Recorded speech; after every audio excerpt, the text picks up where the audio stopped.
next fundamental, the sixth fundamental, is trigger squeeze. So we have our training weapon.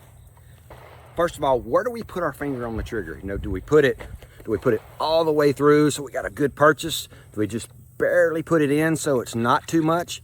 Where do we put it? Because I see guys do a lot of different things. We want it about the center of that first pad right there. So what I'm looking at is getting it in where it's in about the center of that pad, so that when I press my trigger, it comes straight to the rear. If I get too much trigger, you got to be careful. I'll start pulling the gun. If I don't have enough, I could push the gun. So we want to just have it where that trigger press comes straight back. So as I press out, that trigger press comes straight back. The gun is not disrupted when I pull the trigger.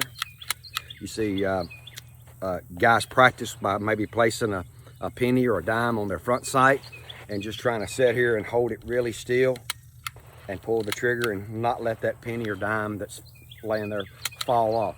Because what happens when you start pressing your trigger, if you start moving the gun as you're pressing your trigger, you're disrupting your sight picture, you're disrupting your sight alignment, and then by the time you pull the trigger, the gun's not even on target anymore. Now, that may not be a big deal at 3 yards.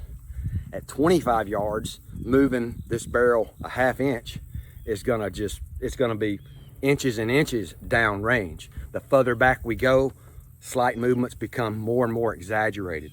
You know, it's just like a ship sailing at sea. If it's just 1 degree off course, if it's going a short distance, it doesn't really matter. But if it's going 1,000 miles, being 1 degree off course, it will be so far off course by the time it gets to 1,000 miles, it won't even be anywhere near where it was supposed to go. Same with your bullet path. You want to make sure that when you're pressing that trigger, you're not disrupting your sight picture or your sight alignment.